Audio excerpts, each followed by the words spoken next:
오늘 우리에게 주신 하나님 말씀 보겠습니다. 욥기서 3장 23절입니다. 구약 페이지로 764페이지에 있습니다. 오늘 본문 말씀을 가지고 낯선 하나님, 낯선 인생이라는 제목으로 함께 은혜를 나누겠습니다. 한번 따라해 보시기 바랍니다. 낯선 하나님, 낯선 인생. 다시 한번 따라해 보세요. 또박또박 좀 또박또박. 이렇게 매알아치면 안 됩니다. 낯선 하나님, 낯선 인생. 네, 네. 우리가 지금 새벽에 욥기서를 보고 있어요. 욥기서 보면서 제가 은혜를 많이 받고 있어요. 여러분, 가을은 무슨 계절이에요? 독서의 계절입니다. 그래서 여러분, 특별히 또 우리 이 성경 속에서 지금 새벽에 이 성경 속에서 성문서라고 불리는 부분, 욥기서를 들어가고 있어요. 그래서 욥기서를 많이 보면요, 인생의 지혜를 알 수가 있고요, 또 하나님의 크신 은혜를 우리가 알 수가 있습니다. 특별히 이제 고난 가운데 함께 하시는 그 은혜, 또 고난 속에서 또 하나님께서 역사하시는 그 은혜를 우리가 알 수가 있어요. 많은 위로가 됩니다. 그래서 욥기서는 근데 시적인 시체로 돼 있어요. 시적인 말로 1장과 2장 마지막 장은 산문체인데 대부분이 다 시적인 언어입니다. 그래서 그냥 보시면 잘 이해가 안 돼요. 시적인 것을 해석해 놨기 때문에 공동 번역 성경이나 아니면 그 표준 세번역 성경을 같이 보시면, 요즘 뭐 여기 앱이 많이 있잖아요. 성경 앱이. 같이 보시면 이해가 좀 빨리 될 수가 있습니다. 그거 같이 보세요. 제가 오늘 본문 말씀은요, 3장 제가 새벽 기도 때 했을 때 잠깐 언급했던 겁니다. 그것을 좀 늘려서 제가 사실은 이번 교육자 회 때 이 말씀을 전했어요. 근데 다시 또 좀 더 늘려서 제가 오늘 주일 예배 때 다시 퇴고를 해서 지금 여러분들하고 나누려고 합니다. 제목 자체가 좀 낯선 하나님, 낯선 인생이에요. 제목 자체가 좀 철학적이고 좀 문학적인 그런 제목을 가졌습니다. 여러분, 욥기서를 여러분들 다 봐서 아시겠지만 욥기서 1장과 2장에서 나오는 내용을 제가 잠깐 말씀을 드리자면, 지금 3장이고요. 1장과 2장은 이 욥과 욥의 친구들은 모르는 사실을 우리 독자들에게, 우리 성도들에게 알려주고 있는 거예요. 그러니까 욥하고 욥의 친구들은 1장과 2장의 내용은 몰라요.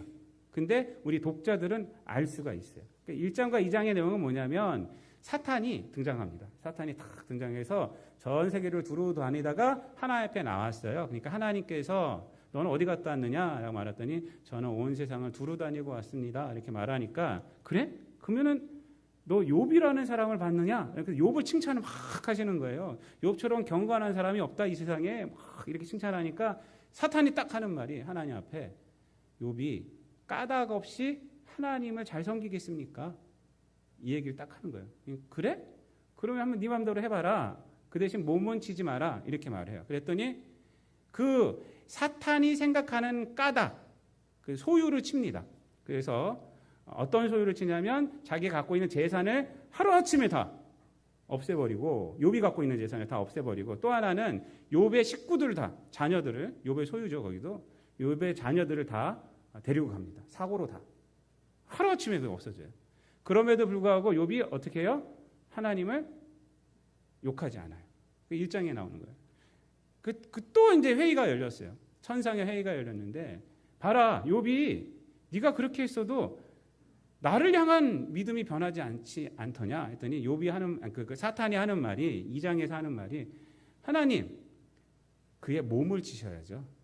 하나님께서 몸은 치지 말라고 그래서 내가 몸은 안 치고 소유만 다 갖고 왔어요. 이렇게 말을 해요. 그래? 그러면 몸도 네가 마음대로 해라. 그 대신 생명은 건들지 말아라 라고 얘기합니다. 그래서 2장에서 어떻게 해요? 몸을 칩니다. 병 들게 해요. 병이 들게 해요. 욥의 아내가 하는 말이, 이래도 하나님 앞에 온전함을 지키느냐? 남편에게 막 그래요. 하나님을 욕하고 죽으라. 이렇게 말해요. 그때 욥이 하는 말이, 이거 어리석은 여자의 말을 하느냐? 하나님께서 우리에게 부도 주셨으니까 이거 취해가시는 것도 하나님이 마음대로 취해가시는 거지 하면서 욥이 입술로 범죄치 않았다라고 말을 합니다. 이게 1장과 2장의 내용이에요.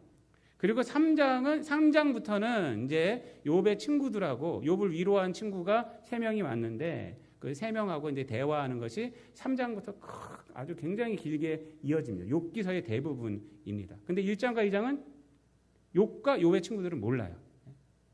이 1장과 2장을 통해서 왜 하나님께서 1장과 2장을 우리 성도들에게, 독자들에게 알려주셨을까요? 욥도 모르는 내용인데 왜 알려줬을까요? 욥기를 읽으면서 헷갈리지 마라 이 말입니다. 1장과 2장에서 분명히 해두는 거예요. 그래서 무엇을 분명히 해두기 있으니까 두 가지를 분명하게 해두는 거예요. 첫 번째는 욥이 당하고 있는 고난, 그 큰 고난의 원인은 욥에게 있지 않다라는 것을 분명히 해두고요. 두 번째는 어떤 걸 해두냐면 욥은 입술로 하나님을 욕하지 않았다 이 말입니다. 하나님을 부인하지 않았다라는 것을 두 가지를 1장과 2장에서 분명하게 해두는 거예요. 근데 왜 분명하게 해두냐면요. 1장과 2장에서 그걸 분명하게 해두지 않고 우리가 3장부터 이렇게 들어가면 많은 사람들이 욥에 대한 말과 욥에 대한 태도에 대해서 오해할 수가 있기 때문에 그렇습니다. 욥은 막 연약한 말도 하고요. 하나님에 대해서 막 이렇게 막 하나님 앞에 막 대항하는 말 같은 것도 해요. 그래서 욥의 친구들이 그들에게 하는 말이 뭐냐면, 욥에게 하는 말이 뭐냐면, 너는 왜 하나님보다 더 의롭다고 그러느냐? 너 하나님을 무시하느냐? 하나님께서 벌 주신 것은 네가 죄가 있어서 그런 거야. 이런 얘기를 해요. 이런 얘기를. 그래서 1장과 2장에서 우리가 하나님께서 해두신 이 이야기, 분명하게 해두신 이 두 가지를 모른다면 우리는 누구 말이 옳다고 생각하냐면 욥의 친구들의 말이 욥에게 하는 말이 옳다라고 말하게, 그것을 옳다고 생각하게 되어 있습니다. 그러나 1장과 2장을 통해서 그렇지 않다. 그들의 말이 신학적으로 옳을지는 모르지만 욥에게는 해당이 안 된다라는 것을 1장과 2장을 통해서 우리는 알 수가 있어요. 또 하나는 뭡니까? 욥이 하는 말들을 우리가 이해할 수가 있어요. 왜? 욥은 하나님 앞에 입술로 범죄치 않았잖아요. 그걸 확실하게 해두잖아요. 그래서 욥이 지금 말하고 있는 것은 하나님을 원망하는 것이 아니다. 그리고 자기 생명을 포기하려고 하는 것도 아니다. 라는 것을 그 욥기서 긴 내용 가운데서 우리가 알 수가 있어요. 그래서 욥이 하는 말을 통해서 우리는 그 말에 있는 의미를 알 수가 있습니다. 그것이 1장과 2장이 욥기서에서 하는 역할이에요. 그거는 욥도 몰라요. 그리고 욥의 친구들도 몰라요. 누구만 알아요? 저와 여러분만 알고 있는 거예요. 그래서 그 1장과 2장을 통해서 욥이 그렇구나. 그리고 욥이 당하는 고난이 욥 때문에 있는 것이 아니다라는 것을 우리가 알면서 욥기서를 계속 보는 거예요. 그럴 때 욥이 하는 말 속에서 우리는 엄청난 의미를 알 수가 있습니다. 지금 그래서 새벽기도 때 우리가 욥기서를 보고 있어요. 그래서 여러분들에게 아침 묵상 제가 보내드리잖아요. 한 장 읽고 그거 읽으시면요, 참 은혜가 될 거예요, 여러분들. 이 장이 이런 말이구나. 이 3장은 이제 욥기서를 시작하는 거나 마찬가지예요. 이제 1장과 2장에서는 분명히 해두고 이제 욥과 친구들의 대화가 시작되는 장면입니다. 근데 이 3장은 욥이 이제 엄청난 슬픔 가운데 있잖아요. 엄청난 아픔 가운데 있지 않습니까? 그래서 그 아픔을 하나님 앞에 토로하는 것이 바로 이 3장의 내용입니다.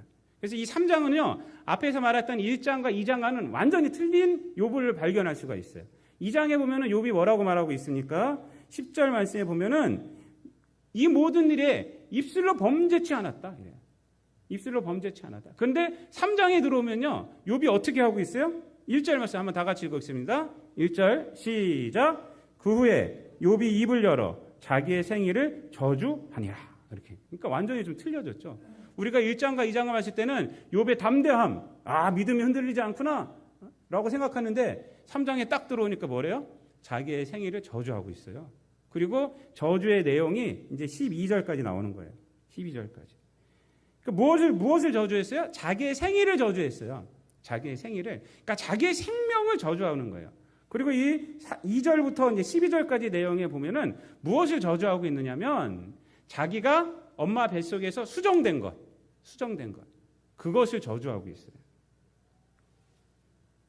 그리고 또 뭘 저주하고 있냐면 태아로서 살았던 것. 그것을 이제 저주하고 있고, 또 뭘 저주하고 있냐면 태어나는 때 살아서 태어난 것을 저주하고 있어요.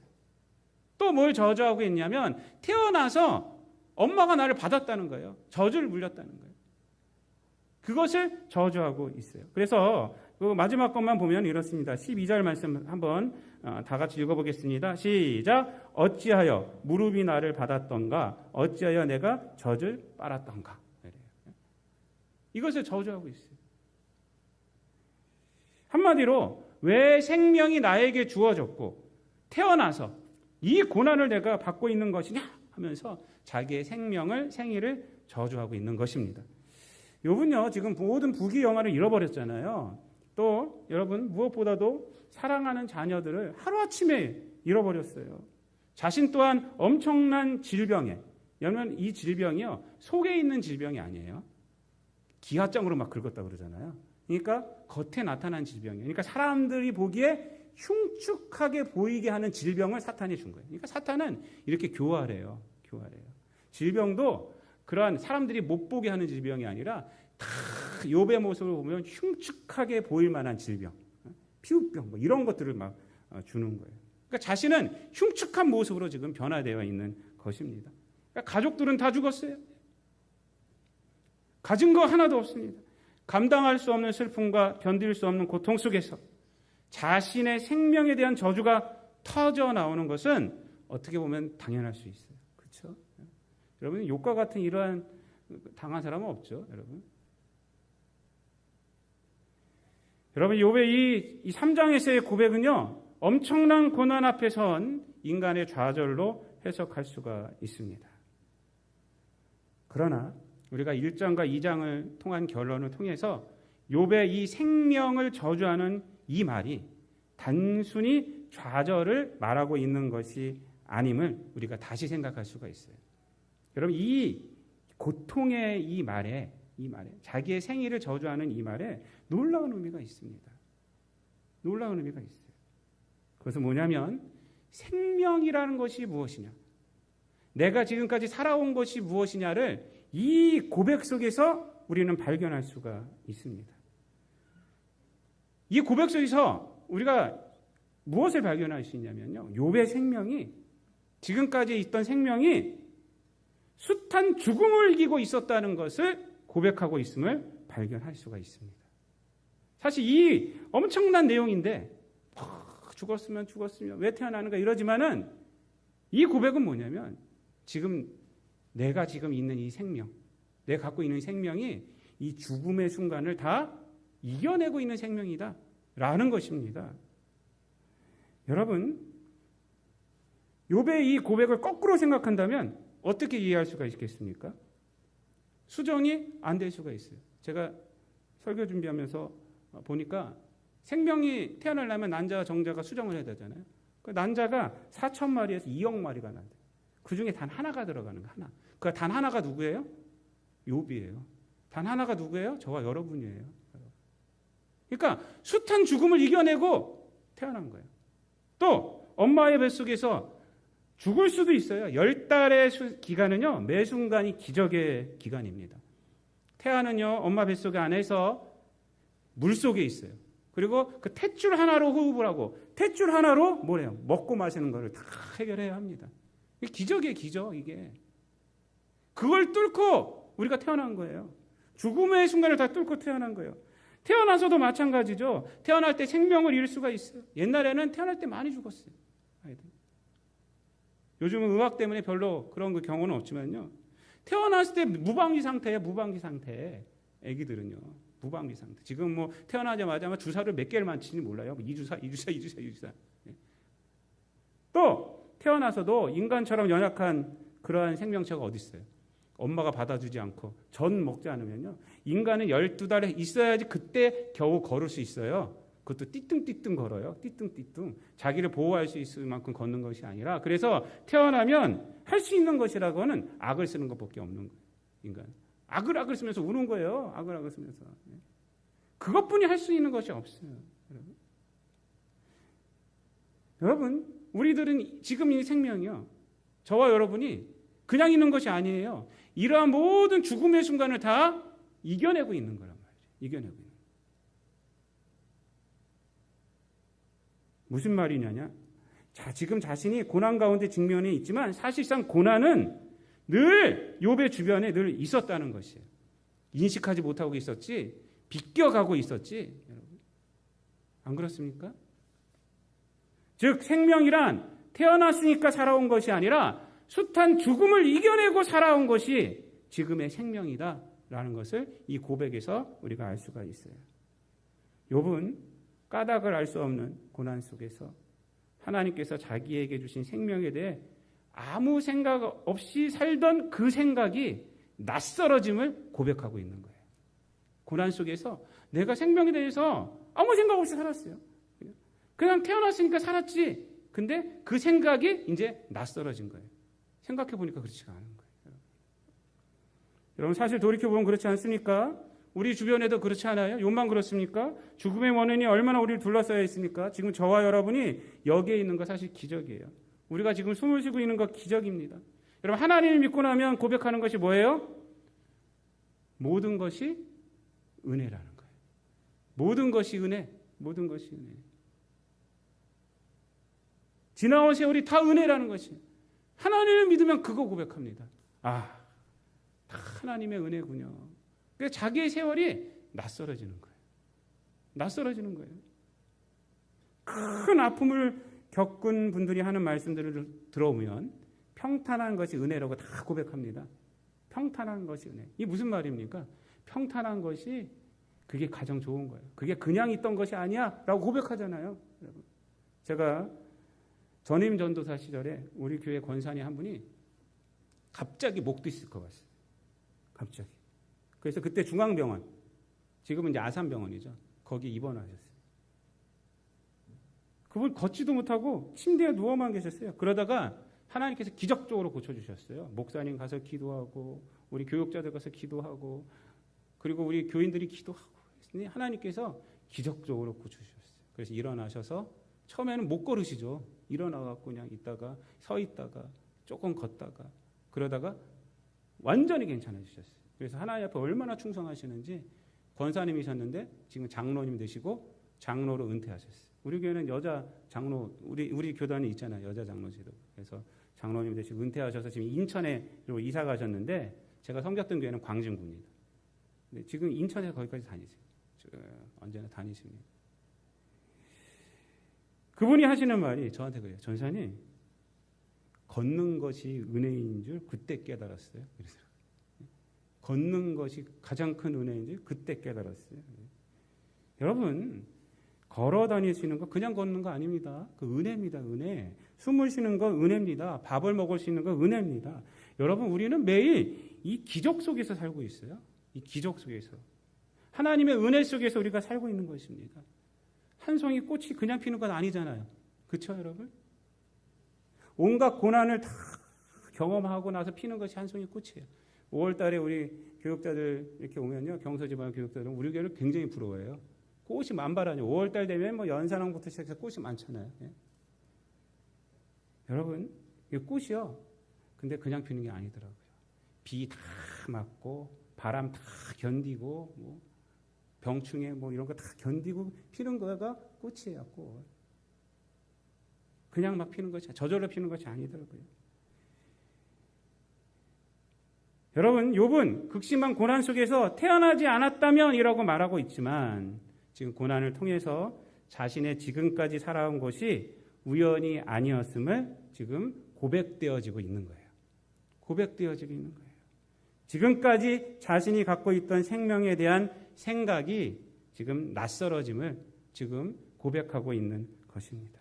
그리고 욥은 한 걸음 더 나가서 이런 고백을 하나님 앞에 던집니다. 오늘 본문 말씀인데 23절 말씀 다 함께 한번 읽어보도록 하겠습니다. 23절 시작. 하나님에게 둘러싸여 길이 아득한 사람에게 어찌하여 빛을 주셨는고. 아멘. 여러분, 이 말씀은 어떤 말이냐면요. 하나님 앞에 고통스럽게 외치는 거예요. 어떤 내용이냐면요. 하나님, 나에게 고난을 주셨는데 왜 살게 하십니까? 이 말이에요. 그러니까 하나님에게 둘러싸여 길이 아득한 사람. 이 욥이에요. 욥. 그러니까 하나님이 고난을 주셨다는 거예요. 하나님이 나를 길을 아득하게 하셨으면 나를 죽이셔야지. 어찌하여 빛을 주십니까? 이렇게 말하고 있는 거예요. 어찌하여. 왜 고난 가운데서 이런 고난 가운데서 왜 살라고 하십니까? 이렇게 말하고 있는 것입니다. 하나님께 뭐라고 말하는 거냐면, 하나님, 왜 나에게 낯선 하나님이 되십니까? 왜 낯선 하나님이 되십니까? 라고 지금 욥이 외치고 있는 거예요. 아픔을 막 토로하는 겁니다, 지금. 하나님을 원망하면서 지금. 그런데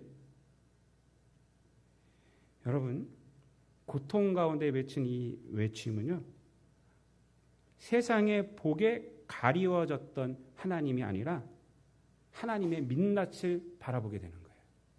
여러분, 우리가 하나님을 만나야 되잖아요. 여러분, 인생에서요, 고통과 여러 가지 아픔과 이런 것을 이길 수 있는 터닝 포인트는 하나님의 민낯을 봐야 돼요. 하나님의 민낯. 이 세상에 익숙한 것으로 하나님을 가려놓고 그것을 바라보면서 그거 달라고 하면요, 그것으로 우리 인생이 해결될 것 같아요? 천만의 말씀입니다. 해결되지 않습니다. 하나님을 만나요. 지금 욥은 그걸 하고 있는 거예요. 하나님 앞에 탁 서는, 하나님 나 좀 만나주세요. 왜 나에게 빛을 주셨어요? 이 고난 가운데 두셨으면 날 죽이시든가 그러셔야지. 왜 살려놓고 계십니까? 라고 하나님께 부르짖고 있는 거예요. 하나님의 민낯을 향해서 막 부르짖고 있는 것입니다. 여러분, 이 외침에서 새로운 생명력이 나오는 것입니다. 우리들도 마찬가지입니다. 우리가 인생에 익숙한 것으로 우리의 인생의 문제를 해결할 수 없어요. 고통과 절망을 이겨낼 수가 없습니다. 그러나 하나님 앞에 서서 하나님을 향하여 욥과 같이 왜 하나님, 낯선 하나님이 되십니까? 라며 하나님께 부르짖을 때 그 외침에서 생명력이 나옵니다. 생명력이. 하나님을 마주하기 때문에. 하나님을 마주하기 때문에.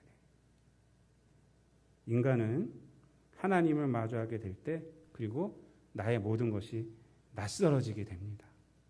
여러분, 모세가 몇 년을 살았어요? 120년을 살았어요. 그 중에 80년은 어디서 살았어요? 바로의 왕궁에서 40년, 광야에서 40년. 광야에서 살아갈 때 40년을 살았어요. 근데 광야의 호렙산에서 하나님께서 부르십니다. 광야, 익숙한 곳이에요. 익숙한 곳. 호렙산의 가시떨기에서 팍 불이 붙어요. 불이 붙어요. 여러분, 가시떨기 나무는요, 큰 나무가 아니에요. 불쏘시개로 쓸 수 있는 나무예요. 이렇게 있는 거. 그래서 광야는 불이 많이 붙는데요, 거기에. 뜨겁기 때문에. 불이 붙으면 금방 꺼지는 거예요. 근데 말씀을 보면요, 안 꺼지더라고요. 그러니까 모세가 신기한 거예요. 그래서 거기를 찾아갔어요. 근데 하나님의 음성이 들렸죠. 하나님께서 뭐라고 모세에게 말했습니까? 그 광야에서 신을 벗어라. 신을 벗어라. 그 다음에 하신 말씀이 뭐예요? 네가 선 땅은 거룩한 땅이라. 거룩한 땅. 거기가 익숙한, 광야로 익숙한 곳이 아니라 하나님의 부르심을 봤을 때, 하나님을 만났을 때 그곳은 익숙한 땅이 아니에요. 너에게 익숙한 땅이 아니라 거룩한 땅이 된 거예요. 거룩한 땅. 그리고 거기서 모세의 인생이 변화되죠. 인생이 변화되고 거기서부터 40년간은 민족의 지도자가 되어서 이스라엘을 이끌고 가나안 땅으로 가는 그런 지도자가 됩니다. 모세 120년간의 삶에서 80년간의 삶은요, 여러분, 출애굽기부터 신명기까지 해서 단 몇 절이 안 돼요. 단 몇 절이 안 돼요. 80년의 삶과는 아무것도 없어요. 그냥. 그리고 이 40년간의 삶, 하나님의 부르심, 하나님의 민낯을 보는 이 삶이 신명기까지 가는 거예요. 여러분, 하나님을 만났을 때, 하나님을 마주할 때, 하나님이 낯설어졌을 때, 낯선 내 인생을 발견했을 때, 그때 우리에게 낯선 힘이 옵니다. 그게 성령의 은혜예요. 그게 성령의 은혜예요. 성령의 은혜는 이 세상의 것으로 오는 것이 아닙니다, 여러분. 하나님으로부터 오는 거예요. 하나님으로부터. 고난 가운데 파묻혀 버리는 것이 아니라 욥처럼 어찌하여 빛을 주셨는고? 라고 하나님 앞에 질문하게 합니다. 하나님 앞에 서면요, 하나님이 낯설게 보였을 때, 우리의 인생에 대해 질문하게 될 때, 어찌하여 빛을 주셨는고라고 질문하게 돼요. 그래서 어떤 질문이냐? 하나님, 왜 나로 태어나게 하셨습니까? 왜 하나님, 이런 사람 만나게 하셨습니까? 왜 하나님 나에게 왜 이런 고난을 주십니까? 라고 질문을 하게 돼요. 이 질문은요, 과거의 상처에도 질문을 하게 합니다. 과거의 상처. 과거는 우리는 어떻게 할 수가 없잖아요, 인간들은요. 그러나 하나님을 만났을 때 그 과거도 변하게 되는 거예요. 과거도. 여러분, 인간들에게 과거는 뭘로만 남으니까? 트라우마로 남아요. 트라우마로 남아요. 생각하기도 싫어요. 그러나 하나님을 만나고, 하나님, 왜 나에게 이런 과거가 있었습니까? 과거에 왜 이런 일이 있었습니까? 라고 질문하게 되고, 그 과거가 하나님 은혜 가운데 치유함받고 다시 회복되어지고 그것이 새롭게 되어서 남을 위로하고 격려할 수 있는 그런 능력이 된다니까요. 창세기 족장 요셉 얘기 제가 자주 하지 않습니까? 요셉이 그랬다니까요. 요셉은 자기가 당한 고난, 엄청난 고난 속에서 무엇을 봤습니까? 하나님의 능력을 봤어요. 하나님의 일하심을 봤어요. 마지막 창세기 50장에서 형들이 아버지 야곱이 죽으니까 그 권력으로 자신을 죽이려고 하겠다라는 생각을 가졌을 때 나 좀 살려줘라고 말하잖아요. 요셉이 뭐라고 그래요? 형, 괜찮아. 내가 하나님을 대신하리까? 이 고난은 하나님이 주신 거야. 라고 말해요. 당신들은 나를 해하려 하였으나 하나님은 그것을 선으로 바꾸었어. 라고 말하잖아요. 이게 요셉이야. 이게 요셉. 하나님을 만났을 때 과거에 대한 상처가 다 치유받고 오히려 그 힘이 되어서 내가 형들의 가족과 형을 돌봐줄게라고 말하는 것입니다. 여러분, 하나님을 만났을 때 우리의 인생이 낯설어지는 이유가 뭔지 아십니까? 그 이유는 우리가 믿는 하나님은 세상의 우상과는 다른 낯선 하나님이기 때문에 그래요. 세상의 신은요, 인간이 생각하는 신들 아닙니까? 인간의 이익을 위한 신 아닙니까? 인간이 생각하는 거예요. 인간의 기대를 충족시키는 그런 신입니다. 그래서 우상이 되는 거예요. 그러나 우리가 믿는 하나님은 우리의 욕심을 채워주시는 분이 아니죠. 우리를 구원하시기 위해서 어떻게 하셨습니까? 자신의 독생자를 이 땅에 보내시고 예수님은 어떻게 하셨어요? 자신의 생명을 우리에게 주신 하나님이에요. 그 낯선 하나님이에요. 낯선 하나님. 이 세상에 그런 하나님 믿는 사람이 어디 있어요? 그런 신을 믿는 사람이 어디 있어요? 그러나 우리가 믿는 성경의 하나님은요, 낯선 하나님이에요. 그렇기 때문에 그 하나님을 만났을 때 여러분, 우리의 인생도 이제 낯설어지게 되는 것입니다. 이 땅에 많은 신앙의 선배들이요, 이 낯선 하나님을 만나고 세상에 익숙한 삶이 아니라 낯선 인생을 살았어요. 낯선 인생을 갔어요. 예수님 말씀을 쫓아서. 예수님이 뭐라고 그러셨어요? 이 세상에 있는 사람들이요, 세상의 성공의 법칙을 따르고 의시되게 한다고 말하잖아요. 제자들도 그렇게 말했어요. 그런데 예수님은 뭐라고 말했습니까? 아주 낯설게 말하세요. 하늘의 밀이 땅에 떨어져 죽어야 많은 열매를 맺는다. 이렇게 말하세요. 그러니까 제자들은 높은 자리에 오른쪽 왼쪽 얘기하고 있을 때 예수님은 죽어야 돼. 이렇게 낯설게 얘기하세요. 거기에 진리가 있지 않습니까? 우리가 세상의 열매 맺으면 뭐 하겠어요? 우리가 이 땅 가운데서 세상의 열매 맺어서 그것을 의시되면 뭐 하겠어요? 하나님 앞에서 아무것도 아닙니다. 신앙인들이요, 그런 거 맺으면 뭐 하겠어요? 우리가 그런 거 따라가고 우리는 성령의 열매를 맺으려고 해야죠. 이 자리에서 예배드리고 하나님 말씀 듣는 이유가 무엇입니까? 세상의 익숙함을 쫓아가려고 듣고 있는 것입니까? 아니죠, 여러분. 우리 낯선 하나님을 쫓아가려고, 낯선 인생을 살아가려고 우리가 예배드리는 거예요. 기도하는 거예요, 여러분. 교회는 그래서 있는 것입니다. 세상의 익숙함으로 가져서 이 세상에 의시되라고 있는 것이 교회가 아니에요. 교회는 하나님, 낯선 하나님, 그리고 이 세상 가운데서 그 낯선 하나님을 드러내는 거예요. 드러내는 거예요. 사도 바울 그렇게 살았잖아요. 빌립보서 3장 말씀에 보면요, 이 세상에서 익숙한 거, 세상 사람들이 성공이라고 말한 거 다 버려버립니다. 그리고 하는 말이 뭐래요? 여러분, 예수 그리스도를 아는 지식이 가장 고상하더라.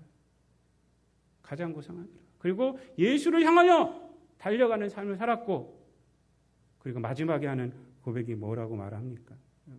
내가 선한 싸움을 싸우고 달려갈 길을 마쳤습니다. 이렇게 말해요. 내게 의의 면류관이 준비되었으니 나에게뿐만 아니라 주의 나타나심을 사모하는 모든 자에게도니라 라고 말합니다. 여러분, 신학의 출발은 우리를 위해 희생하신 낯선 하나님을 마주하고 그동안 세상에 익숙했던 내 삶이 낯설어져야 돼요. 익숙한 것을 쫓아가던 것이 낯설어져야 돼요. 그리고 낯선 하나님의 인생을 쫓아가야 돼요. 그게 신앙이에요. 말씀을 마치겠습니다. 사랑하는 성도 여러분, 우리가 이 말씀 끝나고 찬양 부를 텐데 149장 1절 말씀은요, 이렇게 말하고 있어요. 주 달려 죽은 십자가 우리가 생각할 때에 세상에 속한 욕심을 헛된 줄 알고 버리네. 그러니까 예수님의 십자가를 우리가 생각할 때 뭘 버려요? 세상에 속한 욕심이 헛된 줄 알고 버린다는 거예요. 그러니까 하나님의 아들이 십자가에 달렸어요. 낯선 하나님 아닙니까? 그리고 우리의 인생 또한 이제 그 낯선 길을 가는 거예요. 4절은 이래요. 온 세상 만물 다 가져도 주 은혜 못다 갖겠네. 놀라운 사랑 받은 나 몸으로 재물 삼겠네. 이렇게 고백을 합니다. 여러분, 욥은 자신을 고난 가운데 서게 하신 낯선 하나님을 체험하고 자기의 생명의 낯섦을 고백하며 고난 가운데 생명을 주신 이유를 물으면서 한 걸음 하나님 앞에 더 다가가는 겁니다. 그리고 그는 계속 이것을 계속 묻는 거예요. 계속 묻고 있다가 마지막 42장에서 하나님을 만나고 고백하죠. 위대한 신앙의 고백을 하지 않습니까? 뭐라고 그래요? 내가 그동안 하나님을 귀로만 들었는데 이제 눈으로 봅니다. 눈으로 봅니다. 눈으로 본다는 게 뭐예요? 낯선 하나님을 제가 만났습니다. 거기에 생명이 있었군요. 이 말입니다. 이 말. 사랑하는 성도 여러분, 이 세상에 익숙한 것을 추구하는 것이 신앙이 아닙니다. 이 세상 가운데서 낯선 하나님, 우리를 위해서 죽으신 하나님, 아들을 주신 하나님, 성령을 보내신 하나님, 그 하나님을 의지해서 하나님의 낯선 길을 우리가 가는 자들이 우리들이에요. 그래서 우리들은요, 하나님 앞에 질문해야 돼요. 지금 여기 욥은 막 아픈 가운데서 막 하나님 앞에 터져나오게 했지만 우리는 이 질문을 해야 돼요. 하나님, 왜 나를 세상에 보내셨어요? 아득한 세상 아닙니까? 우리는 한 치 앞을 모르는 세상이잖아요. 늘 기도함으로 하나님의 뜻을 구합니다. 왜 나에게 고난 주시고 왜 나에게 이 세상 2022년도를 살아가게 하십니까? 예당교회를 다니게 하십니까? 여기 있는 사람들을 만나게 하십니까? 내 가족들을 왜 만나게 하셨습니까? 그래서 그 뜻을 우리가 질문하고 받고 또 하나님의 그 은혜 가운데서 하나님의 뜻을 이루며 살아가는 저와 여러분 되시기를 우리 주님 예수 그리스도의 이름으로 축원드립니다. 기도하겠습니다. 하나님 감사합니다. 우리들 하여금 이 세상에 썩어질 것을 바라보며 헛된 인생 바라보며 그것을 부러워하며 살아가는 자들이 아니라 우리를 위해서 죽으신 하나님을 발견하고 예수 그리스도를 발견하고 성령의 능력 가운데 거하며 하나님의 낯선 길을 걸어가며 생명의 길에 서게 하여 주심 감사를 드립니다. 우리가 여기까지 왔던 이 생명이 숱한 죽음을 이기고 있던 생명임을 우리가 늘 깨닫게 도와주시고 하나님의 은혜임을 깨닫게 도와주시고 하나님께서 주신 소명을 감당하는 우리 모든 성도들 되게 하여 주옵소서. 감사드리며 예수님의 이름으로 기도드리옵나이다. 아멘.